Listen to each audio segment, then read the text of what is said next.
Hi, everyone, and welcome back to another episode of Just Because Live. I'm Chris Nicolason, and today I'm joined by David Siegel, who is the Executive Director at the Ent Center for the Arts at UCCS. David, did I get that right? You did, and it's a mouthful, so kudos. Excellent. That's a good title. I'd like to see the business card font size on that just to see how that goes. But excellent. Thanks for coming on today. Yeah, thanks for having me. Thanks for doing the show. I'm so glad that stuff like this exists in the spring. So super honored. Well, the way I like to start these is by you kind of just giving us a little bit of background of where you're from and then kind of your journey up to here. And then as you're telling your story, I'll interject here and there, but let's kind of find out how you got here. Yeah. So born and raised in Colorado Springs. I grew up in Manitou. Okay. Went to high school downtown at Palmer High School. Nice. And participated in the arts. So I'm a musician. I'm a violinist. Worked with the Colorado Springs Conservatory, with Colorado Springs Youth Symphony. And I think when I was 12, I decided I want to be a musician. That's what I'm going to dedicate my life to. And give my parents so much credit. They said, great. What does it take? What does it take to get you there? Right. So I think so many times when your kid says I want to be an artist, the parents freak out. And we can touch on this a little bit later. I can't think of a better education for where the world is going than an education in the arts. Right. So kudos to my parents for being open to it.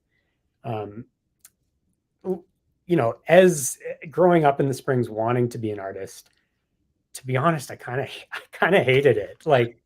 Okay. There weren't places to go see live music if you weren't 21 at that point. It felt really isolated. It felt really homogenous. So I couldn't wait. I couldn't wait to get out. I moved to New York City, Wow. went to music school out there, gigged out there. And at some point sort of realized oh, Colorado Springs, not so bad. Right. This was, we had come through the Great Recession. The community was getting a lot of really bad publicity about not watering the parks and turning off streetlights. We had come through that. And so I was looking at the community as I came back to visit my parents. They still live in town. And was just really taken by the quality of life, access to the outdoors. Yeah. I'm a big skier, big mountain biker. Mm-hmm. And also sort of became aware that art was happening outside of New York. Yeah. Became really frustrated with this idea that great art only exists in New York, Chicago, and LA. Right. And so I don't know, the fighter, the instigator in me was I want to come back to Colorado Springs and prove that there is great art happening there. And so came back and had the opportunity to work at El Pomar Foundation as part of their fellowship program, which is a wonderful 2-year post-college leadership education experience. I thought it would be 2 years, and then I'd go back to a coast and keep making music out there. Sure. But again, just fell in love with the city. Yeah. And an opportunity opened up at the B. Vredenberg Foundation, which is a private foundation in town that provides grants to arts organizations. Oh, wow. Okay. And it was just a great combination of what I was doing at El Pomar from a grant making side with my love of the arts and my love of Colorado Springs. So kind of on a whim, applied for that job. Kudos to the board of the B. Vredenberg Foundation at the time, hired me as a 23-year-old to be their executive director. Wow. Again, I think this was at a time when the community narrative in Colorado Springs were a really unwelcome place for young professionals. Yeah. Young professionals just want to be in Denver, and the B. Vredenberg Foundation board did something about it and hired me. And was there for almost 10 years. When the opportunity at UCCS with the Ent Center for the Arts opened up, I wanted to stay in the Springs. I wanted to grow in my leadership. I had seen, from the grant making side at the B. Vradenburg Foundation, Mm-hmm. I'd seen what a critical role the Ent Center can play in the community, Yeah. both in the art that we create and put on here at the Ent Center, but also as a venue for community organizations. Yeah. So took the opportunity to come over to UCCS and have been with the Ent Center since January. Awesome. And yeah, looking forward to continuing to create art, to host art, and ultimately to support the community. Like you've heard me say, Yeah. been live for 6 minutes. You've heard me say 5 times how much I love Colorado Springs. Right. And that's what we get to do at the Ent Center. Oh, that's great. Okay, so you've hit on a bunch of things that I want to touch back on. So you talked about, at 12 years old, you knew that you wanted to, be an artist, you wanted to be a musician. And you had the support of your parents. And what is it, I didn't go to law school until I was 35. And I'm like forever like searching and going, what do you do? What do you do? So what was it like to know at 12 to be like, this is the thing. This is what I know I want to do. How did that feel? And maybe it's all you know, but I think it's an interesting thing because there's a lot of people that are searching for like that path. Yeah. And what would you say to them? I mean, in some ways, well, just as a practical matter, like I hated school. Yeah. I was a really bad student. Mm-hmm. And so being able to say I want to be a musician was such a relief because I didn't have to be good at school. Yeah. Like my future didn't rely on my ability to take this test. It was, does it exist here? Can I play? So in that way, it was really freeing. Yeah. It was all, I mean, if I'm being honest, it was also, I don't know that I quite had this when I was 12. Sure. When I understood more about economics and like how I was going to make a living, then it became daunting around, oh, wow, this is going to be a tough road to hoe. Yeah. But it was nice to have, it was nice to have direction. Yeah. And I feel really lucky that one, that I was able to like articulate, this is what I want to do. Yeah. And that I had the support infrastructure to say, that's great. Yeah. And here's how we're going to help you get there. Nice. I wouldn't have been able to do it without steps along the way. Right. And it would have been unbelievably overwhelming without sort of, okay, great. You want to be a musician. Here's what you are going to do in the next couple of years. Right. If you still feel good about that, this is what the next year might look like. Mm-hmm. This is what the next year might look like. And then you're a junior in high school, you're getting ready to audition for college. Right. Like, here's what that 2-year lead up is going to look like.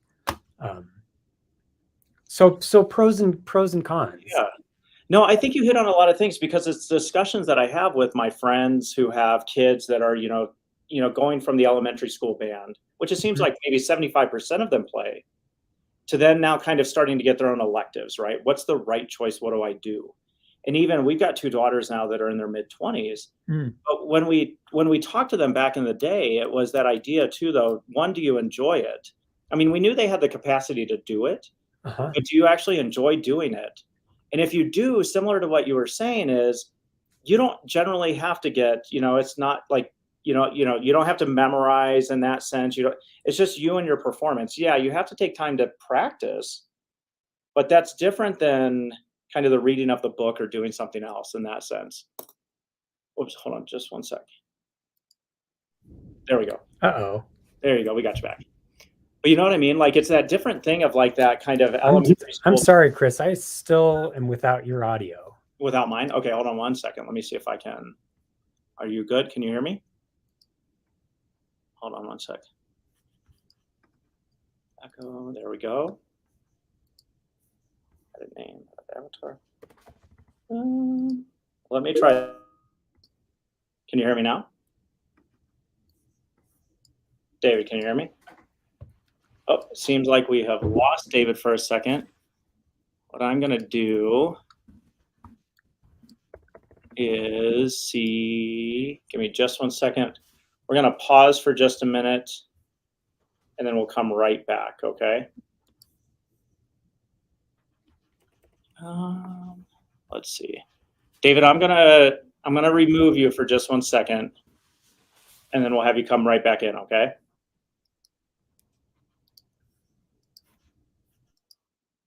So sorry about that, folks. We're gonna see if we can get David right back on again. This is the live stream,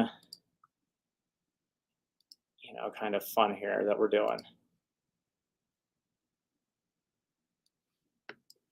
Let's see. Perfect. David, can you hear me okay? Sure can. Perfect. Yeah. That'd be like a hard reboot. So we'll call this our take 2. So my question, or like my thought general process, was this idea that like around 6th grade or so, whenever you're finishing elementary, you get to start choosing your own electives. And it's that idea of like at least for me as a parent, I was always like, this is great. If you can continue in music, do it. One, you have the capacity to do it. But number 2 is you somewhat enjoy it. So, and even though it dwindles down from like the 75% of the class taking music to, maybe 50 or less, because they have sports and other things that they're really starting to get into, what advice would you give to those families or those young kiddos that are kind of looking to continue on, and what are the benefits of continuing it? I mean, I think there are huge benefits in the music side of it as they're going forward. Yeah. Well, I'm so glad you said, if you like it, do it. Yeah. It's not, music education shouldn't be about crafting professional musicians. Right. This is a value add to your life, in the same way that I love getting on a mountain bike, in the same way that that's a value add to my life. Nice. Music should be a value add to people's lives. Mm-hmm. There's an organization in town, Imagination Celebration. Uh-huh. And their executive director, Deborah Thornton, I'm going to mess up the statistic here. Sure. But something like 95 or 98% of people under the age of 10, if you ask them, are they creative, they'll raise their hands. Okay. And if you ask the same question of people 5 years later in high school, like 5% would say they're creative or they're good at creativity. Wow. And as I think about like where our world is going with automation, with artificial intelligence, like creativity is the thing that we cannot automate. Yeah. And so learning how to be creative is such an essential job skill. It will be only a more essential job skill going forward. Right. You can learn that, through arts curriculums in school. Right. You can also learn how to be creative, like through the football program and drawing up programs, and drawing up plays. Yeah. So having those opportunities, we can Google facts. True. Learning how to be creative is, I'm biased here, but like, yeah, what an important skill to be learning through school. And music is a great avenue to do it. It's interesting that you say that. I was just at a conference this past week in St. Louis for attorney business owners. And it's one of those things they talk about quite a bit, because you hit on automation. We are all automation junkies as business owners. But at the same time, there were multiple people that spoke about that ability to get out and just be creative. Because if we stop that, then we don't have a vision anymore for like where we're going to go, what we're going to do with our lives, what we're going to help our team do as they move forward as well. Yeah. I mean, I think we can see it play out in the number of really, really successful national leaders that have a background in the arts. And so like Condoleezza Rice, amazing concert pianist. Nice. Alan Greenspan is a kick-ass clarinet player. Oh, wow. So there are examples everywhere of the ripple effects of the ability to be creative. Yes. Their eyes to it. I was telling you too, I have a friend of mine in town. He's an estate planning attorney, and he was a tuba major while he was up at Boulder, ended up becoming an attorney. I don't think he plays tuba much anymore, but he now kayaks on the weekends. Hmm. It's similar to your analogy of the mountain bikes and things like that. I think you have to find an outlet to help you actually be creative in the way that you think day to day in your day to day work. Yeah. So So it can be really helpful. do your daughters still play? So my oldest played clarinet. She does not. I don't think she's picked one up in a while. My youngest, who's a second year in Louisville, Kentucky, in law school, she actually played in the senior orchestra. She picked up at in the community, Oh, cool. little community like senior orchestra, and she Yeah. played for a little while there. So she doesn't do it that often at the moment. I mean, this summer's been a little bit hectic for her, but she still remembers how to play. She can still call us up and be like, "This person over here has no clue what they're doing. They don't understand time," or things like that. But it's been a nice thing for them to pick back up on, and they got all of that from my wife. My wife was a trumpet and piano major back in undergrad, can read music. I just like listening to it. And then you and I are going to talk about some of that here shortly. So. But the next thing I want to talk about is, so you were in the Springs, you grew up in Manitou, were in the Springs at a point and said, I'm not really liking it here. I'm going to pick somewhere else in the United States to go. And you picked the biggest city in the entire country to go to. What kind of culture shock was that for you as a young adult to go from the Springs to New York City? How was that? I loved it. Yeah. I love that transition. So I mentioned I went to Palmer High School downtown. Uh-huh. I think I was lucky in that Palmer, it is not New York City, but it's an urban school. Yeah. And there are people from so many different backgrounds, so many different life experiences there, that I was kind of comfortable in that setting anyway. Yeah. Again, downtown Colorado Springs, not New York City, but the idea of walking off campus and being in an urban park, or walking off campus and having, your pick of restaurants kind of right Yes. there waiting for you. Yes. That was the same feeling. I'm not sure what this says about me or what it means. I also really loved the anonymity of being in New York City. Yeah. And just being able to like go out in the city and exist and be, there are so many people going in all different directions. Right. Nobody's looking at you. Like you're doing your thing. You're in your own swim lane. Yeah.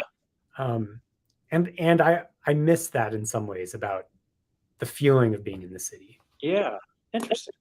And then then you ultimately decided to come back and I'm going to guess, I mean, obviously where you're at, like when you grew up to where the Springs is now is very different. Yeah. So what changes have you seen that you've been like, wow, this is why I came back. I'm loving the direction it's going. What's happening. You've mentioned like the arts, this is a place now that's starting to embrace the youth, leadership, things like that. So talk to me about that a little bit. Yeah. If I like, I guess my umbrella answer to that would be, we are so much less risk averse. There are too many negatives in that sentence. Yeah, no, I know. We are less, we are more accepting of risk Mm-hmm. in the community than I think we were 20 years ago. So I think of things like, well, the Modbo is a gallery. It actually recently just closed. Okay. But it was a gallery in the alley behind, between Tejon and Cascade, like right near Acacia Park. This little tiny house of a thing, one room with some really progressive, interesting, great art. Yeah. And I so distinctly remember coming back while I was still in New York, visiting the Modbo and going like, wow, what happened to Colorado that somebody is trying this here. Right. Kudos to Lauren Siborowski and Brett Andrews, who were the owners there, like that they took that on and tried that. It just created a sense of like, there is possibility. There's possibility here. Similarly, I'm sorry to say, turning 21 opens up a lot of activity and music doors in the Springs. I think less so now than Sure. growing up. But we have to figure out ways to create opportunities for youth to engage in the arts, to go to shows that aren't 18 plus or 21. Right. That's a piece that I felt like I was missing growing up. There's just more. It's a more vibrant community. Yeah. Than it Yeah, was. I would completely agree. And I mean, you and I had mentioned, right before we started, that we're both foodies. And I do think, and we've been here since 2015, what was it, 2005. Okay. And so even in that time, like we've seen the food, like we came from Vegas, where the food scene is phenomenally great, and then came here and we're just like, it's like crickets chirping. We're like, what's going on here? But then now I really feel like there's an intention, in local, you've got local people really wanting to put restaurants together and put out some really, kind of exciting food. And so what have been a couple places too that you've been to, and this is not an exclusive list, but just some places that you've enjoyed going to that have been like, yeah, this is showing me that we're moving in a good direction. Yeah. Well, like Sugar's Yeah. is an all-time favorite for me. So good. It's not fancy food, but Right. there's a twinge of creativity there. It's a creative space. They've got the origami cranes. Yes. Doing. So it's a full experience of food, decor, Yes. service, interesting drinks. So love that. Yes. Similar sort of like both food and art experience is Ephemera. Nice. Which is inside Kawadi. Okay. Yep. They're doing some really pushing the fine dining envelope. Nice. Not in a snooty way, but in a we're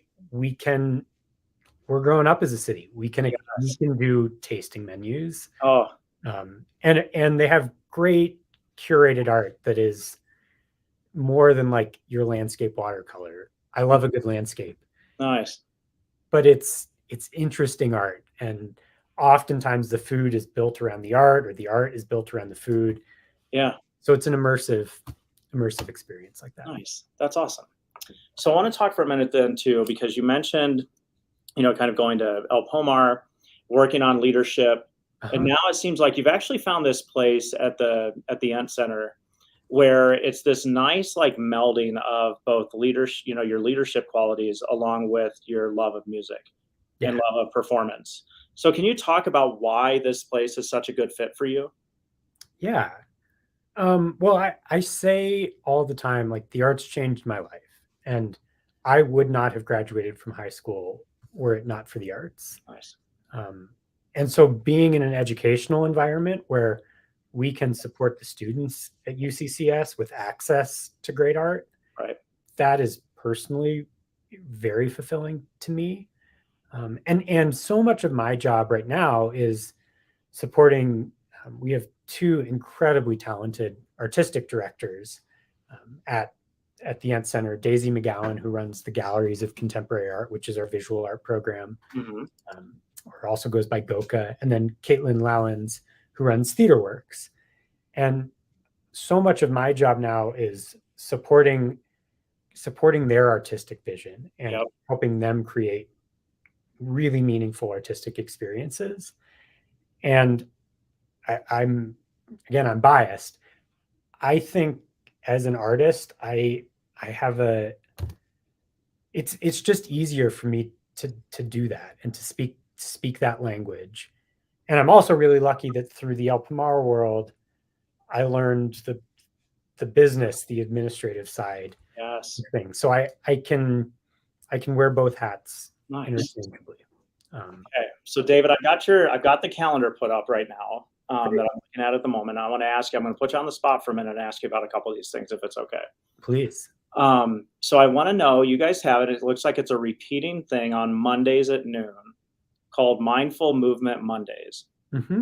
So can you kind of talk to us for a minute about what those are? Yeah. So really cut and dry, it's a free yoga class Oh, nice. in the gallery every Monday. It starts at 12:15, ends at 1. Open to anyone on the UCCS campus, but also anyone in the community. Nice. Um, That's so so come by and join us for yoga. You can register online. okay. The space is a little bit limited, so it's worth a registration. That is awesome. I think it's a recognition of art is more than just a pretty picture on a wall. Yeah. It's like what great. That's a great picture.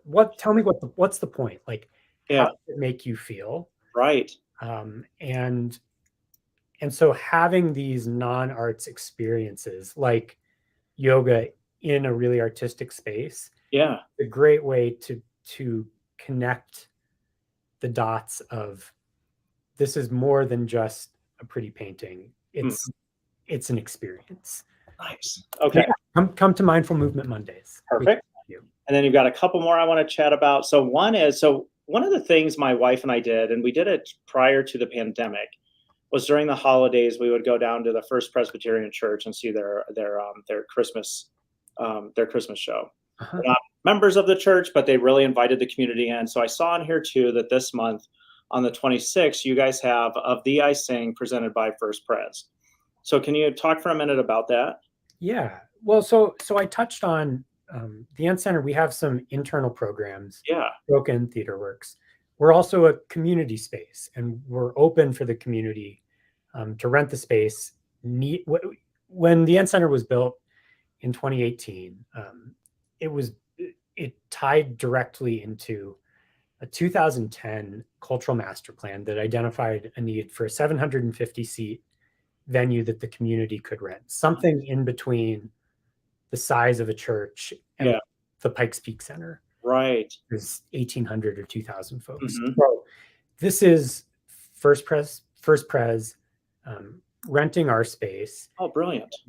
We're lucky in that we can make, we're a state facility. Yeah. So we can make the space available to the people of Colorado. Right.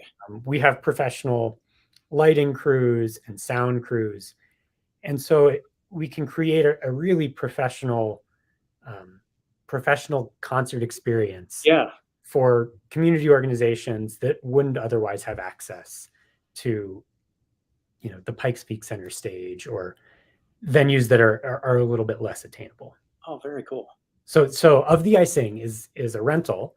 Okay. But again, the community's invited, and tickets through the box office at entcenter.org. Nice. Okay. And then in July, it looks like, so talk to me a little bit about the 12th night. 12th. Yes, if you don't have room on your calendar, then your calendar is way too full, because you guys have plenty of dates available the way it looks. Yeah. So tell me about that. So 12th night is, TheaterWorks has a tradition going back, 20, 30 years of doing production of Shakespeare outside every summer. My first experience with live theater was seeing King Lear that TheaterWorks put on. I think I was 8. Okay. My parents brought me to it, and it was just magical. So 12th night is a classic Shakespearean comedy. It's got your mistaken identities. It's got your cross-dressing. It's got your romance. It's got your clowning. And it will be on the lawn outside the Ent Center with Pikes Peak as a backdrop. Oh, that's great. It runs Wednesday through Sunday, almost all of July. It opens July 7th. And so you can come enjoy a bottle of wine on the lawn, see the sunset behind Pikes Peak, and watch a wonderful production of Shakespeare. Nice. And then the last one I'm going to ask you about is one of my favorite things to do is I've seen in the past, and it's been at Colorado College or UCCS, when authors will actually come in and talk about their books and, and the writing process and things like that. So then in August, you guys have Chloe Benjamin coming in. It's called the Converge Lecture Series. Can you talk a little bit about that? Sure. So Converge is another community organization. Sam Stevenson, the executive director, and he and his wife knew that realized they were traveling to see authors. Mm-hmm. And kudos to both of them. They said, hey, like we could bring that here. Yeah. We could bring these authors in, and it's a great example of two people saying, I want to make a difference, and setting out and going to do it. So like First Pres, this is Converge lecture series, Okay. using our space to bring in an author. And it's a great, I mean, it's the Colorado Springs arts community is unusually collaborative. Right. When we've had national consultants in working on plans for various organizations, they always say, you guys work together so much better than other communities Right. that we're in. I think it comes from a place of resource limitation in the Springs. Sure. And so arts organizations have had to learn to be adaptable and creative and collaborative.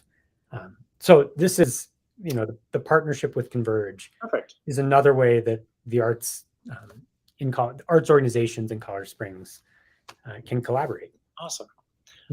You picked great events. Like, yeah, I was looking and I'm like, these look, generally it's just like here at work, whenever I pick a prize for the team, I'll pick things that I like. So I'm like, same thing here. Like, these are things that somewhat interest me, where I'm like, this looks super interesting. I like your taste. Nice. Thank you. So then I don't want to keep you too long. I do want you to, though, I'm going to give you some easier questions now too. So you have a degree from the Manhattan School of Music. We know that you play. Now I want you to talk about, because originally in my notes I had that you play in 2 bands, but then you told me beforehand that you're actually in 3. Can you talk about the bands that you're in, what your role is, and where people can find you? Yeah. So the 3 bands, and you picked a good day to ask that question, because 2 bands are playing this weekend. Oh, great. So Grass It Up is a bluegrass band in town, bluegrass, newgrass, jamgrass, good times. We're playing at the Feast of St. Arnold, Okay. Which is a benefit for Westside Cares. Oh, nice. Over at the Episcopal Church in the Broadmoor. So if you look up the Feast of St. Arnold, it's a beer festival this Saturday. What would that be? The 11th? I believe so. Yeah, today's the 9th. Yep. And I'm actually going to put a link to Feast of St. Arnold in our comments. Oh, awesome. So that's Grass It Up. I play with a group called Mango Fan Django, which is gypsy jazz. If I think the best way to describe it is, think really swanky Parisian hotel, and the music that you would hear at like 11:30 p.m. in the hotel bar of this swanky Parisian hotel in 1965. So I was trying to think, like Moulin. You took me to Moulin Rouge. Yeah, Moulin, like totally Moulin. Okay, cool. Very cool. So all acoustic swing. It's great if you're a Lindy hopper. It's great for that. Okay. And we'll be at Grace and St. Stephen's Church on Friday night. They do a free outdoor nice. concert series. So bring a lawn chair. I think we play 7 to 9. Okay. Out there, again, free and open to the public. So swing by there. Very cool. And then the last group is the Jeremy Facknitz Band. Okay. Jeremy is a singer-songwriter in town. Really, really talented. He was just named a national songwriter of the year finalist. And has it's kind of hard to describe the music, but Jeremy would say most singer-songwriters are 3 chords in the truth. Okay. And he's 12 to 18 chords in cryptic cynicism. Fair enough. So it's kind of music you have to listen to. Okay. But we'll be playing at the City Auditorium. They're doing a summer concert, like festival showcase at the end of July. I think it's July 23rd. Okay. But all of his dates are on his website at the Jeremy Facknitz Band. Perfect. Let me grab that real quick too.